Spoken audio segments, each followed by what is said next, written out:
Hello students, 1,2 hydride shift और methyl shift के concept को हमें समझना है।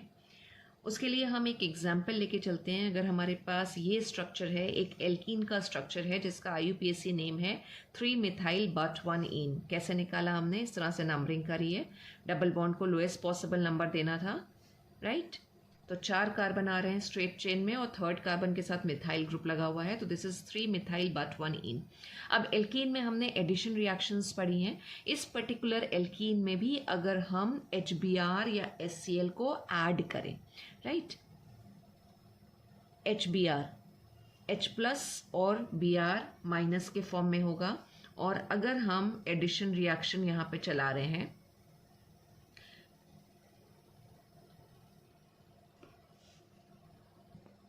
तो जो रिएक्शन है उसमें इलेक्ट्रोफिलिक सब्स्टिट्यूशन रिएक्शन होगा। और इलेक्ट्रोफिलिक सब्स्टिट्यूशन रिएक्शन का मतलब है हमें पहले इलेक्ट्रोफाइल यानी इलेक्ट्रॉन लविंग स्पीशीज को ऐड कराना होगा।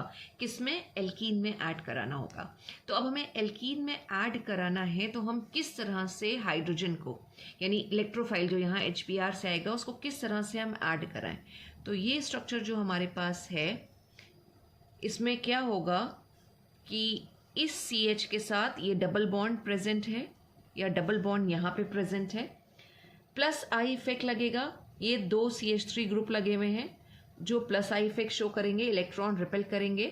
As a result of which ये जो पाई इलेक्ट्रॉन है ये मूव करके यहाँ पर आ जाएंगे कार्बन पे और फॉर्मेशन ऑफ कार्बोकैटायन होगा और साथ ही साथ H प्लस जो है वो ऐड हो जाएगा।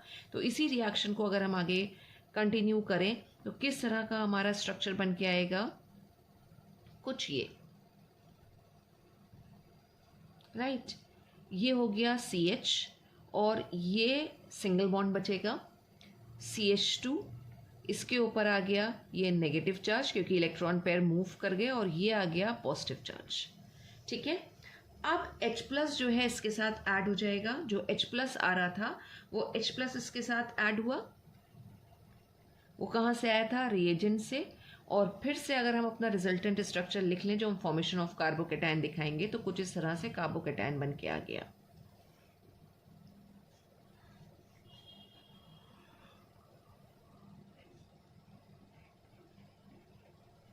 राइट, अब ये कार्बोकैटायन क्या है? तो ये एक सेकेंडरी कार्बोकैटायन है। सेकेंडरी कार्बोकैटायन क्यों है? क्योंकि इस कार्बन के ऊपर पॉजिटिव चार्ज है और ये इधर एक कार्बन के साथ और एक इधर कार्बन के साथ कनेक्टेड है। तो एक सेकेंडरी कार्बोकैटायन का स्ट्रक्चर बना। अब हम कार्बोकैटायन की अगर स्टेबिलिटी की बात करें तो स्टेबिलिटी ऑर्डर क्या होता है कार्बोकैटायन का? वो है 3 degree is more greater than 2 degree and 2 degree in turn are more stable than 1 degree. ये स्टेबिलिटी ऑर्डर है। अब हमें बात करनी थी 1,2 हाइड्राइड शिफ्ट की, जिसे हम हाइड्राइड शिफ्ट या मिथाइल शिफ्ट या फिनाइल शिफ्ट भी बोलते हैं। तो ये एक तरह की रीअरेंजमेंट रिएक्शन है। ये एक तरह की रीअरेंजमेंट रिएक्शन है। अगर स्ट्रक्चर परमिट कर रहा है, यानी जो स्ट्रक्चर हमारे पास बन के आया जहाँ पे हम कार्बोकैटायन के फॉर्मेशन की बात करते हैं, अगर वो स्ट्रक्चर हमारा परमिट कर रहा है कि एक लेस स्टेबल स्ट्रक्चर, ये जो सेकेंडरी कार्बोकैटायन है ये लेस स्टेबल है 3 डिग्री से, तो अगर एक लेस स्टेबल स्ट्रक्चर या less stable carbocation can be converted into more stable carbocation, तो ये रीअरेंजमेंट होगा, राइट? और ये रीअरेंजमेंट होने के बाद हमारे पास क्या बनकर आएगा? एक ज़्यादा स्टेबल कार्बोकैटायन बन के आएगा। तो इस पर्टिकुलर रिएक्शन में स्कोप है कि, या इस पर्टिकुलर कार्बोकैटायन में स्कोप है कि इस 2 डिग्री कार्बोकैटायन को हम 3 डिग्री कार्बोकैटायन में कन्वर्ट कर सकते हैं। और कैसे हम कन्वर्ट करेंगे? हम यहाँ पे हाइड्राइड शिफ्ट लगाएंगे। अब ये हाइड्राइड शिफ्ट क्या है और इसको हम 1,2 हाइड्राइड शिफ्ट क्यों बोल रहे हैं? तो 1,2 हाइड्राइड शिफ्ट का मतलब है कि जिस कार्बन के ऊपर पॉजिटिव चार्ज है उसके साथ जो कार्बन जुड़ा हुआ है, राइट, जैसे इस कार्बन के साथ इधर भी कार्बन जुड़ा है, इधर भी कार्बन जुड़ा हुआ है, लेकिन इस कार्बन के साथ कोई भी हाइड्रोजन या मिथाइल ग्रुप नहीं लगा हुआ है। ये सिर्फ CH3 अपने आप में ही कार्बन की वैलेंसी सैचुरेट हो रही है। लेकिन यहाँ इस कार्बन के साथ क्या हो रहा है? इधर CH3 ग्रुप भी है और इधर H भी लगा हुआ है।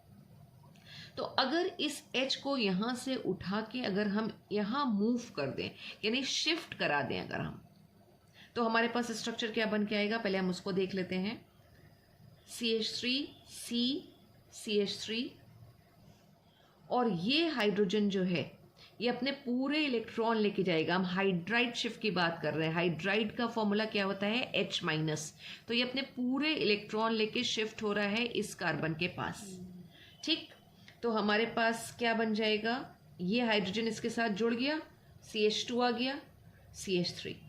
अब इस कार्बन की वैलेंसी पूरी की पूरी सैचुरेट हो गई, लेकिन इस कार्बन का एक इलेक्ट्रॉन लेके हाइड्रोजन निकल गया था, तो इस कार्बन के ऊपर पॉजिटिव चार्ज आ जाएगा। तो हमने इसे 1,2 हाइड्राइड क्यों बोला, क्योंकि जिस कार्बन के ऊपर पॉजिटिव चार्ज है वो हमारा नंबर 1 कार्बन, और उसके एडजेसेंट वाला ये जो सेकंड कार्बन है, यहीं से हमें हाइड्रोजन को हाइड्राइड के फॉर्म में शिफ्ट कराना है। और एक secondary carbocation as you can see tertiary carbocation में कन्वर्ट हो गया, और टर्शियरी कार्बोकेटायन जो होते हैं वो ज़्यादा स्टेबल कार्बोकेटायन होते हैं। ये टर्शियरी क्यों है, ये कार्बन के ऊपर पॉजिटिव चार्ज है, उस कार्बन के साथ इधर एक कार्बन, इधर एक कार्बन और इधर एक कार्बन कनेक्टेड है, that is why this is tertiary carbocation.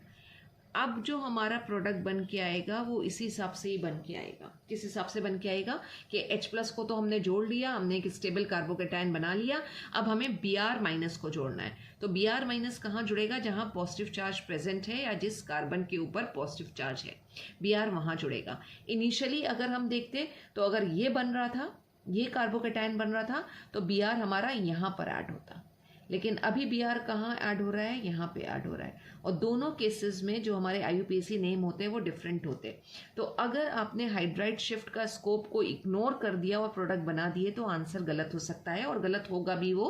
क्यों, क्योंकि इस पर्टिकुलर स्ट्रक्चर में क्या था, हाइड्राइड शिफ्ट का स्कोप था। Br को इसमें ऐड कर देते हैं। ठीक है, Br जिसके पास इलेक्ट्रॉन पेयर होगा, नेगेटिवली चार्ज होगा, इसको हमने इसमें ऐड किया, और अगर हम ऐड करेंगे तो we will get CH3 C CH3, कुछ ये हमारे पास बन के आ रहा है, और पॉजिटिव चार्ज वैनिश हो जाएगा क्योंकि Br क्या कर रहा है, इलेक्ट्रॉन प्रोवाइड करा रहा है। IUPAC नेम हो जाएगा इसका 2-ब्रोमो और 2-मिथाइल ब्यूटेन, राइट। और यहाँ अगर हमने करा दिया होता तो हमारा प्रोडक्ट फिर क्या बन के आता, अगर हम कहते 2-ब्रोमो होता, 3-मिथाइल होता और ब्यूटेन बनता, राइट। तो दोनों डिफरेंट प्रोडक्ट्स होते, और सही आंसर जो होता वो इसका ये है, या this product will be formed as major की तरह बन के आएगा। ये भी बनेगा रिएक्शन में, लेकिन ये माइनर की तरह बनेगा। तो अगर आपसे इस पर्टिकुलर रिएक्शन में पूछा जाए कि मेजर प्रोडक्ट क्या आएगा, तो मेजर प्रोडक्ट आपको ध्यान देके बनाना है कि अगर हाइड्राइड शिफ्ट लग रही हो तो हाइड्राइड शिफ्ट के हिसाब से फिर आपको अपना मेजर प्रोडक्ट का फॉर्मेशन करना है। माइनर प्रोडक्ट भी लिख लेते हैं कि अगर माइनर प्रोडक्ट हम इसमें बनाते तो इसमें Br को अगर हम ऐड करते तो प्रोडक्ट क्या बनता है यहाँ पे हमारा, CH3 CH3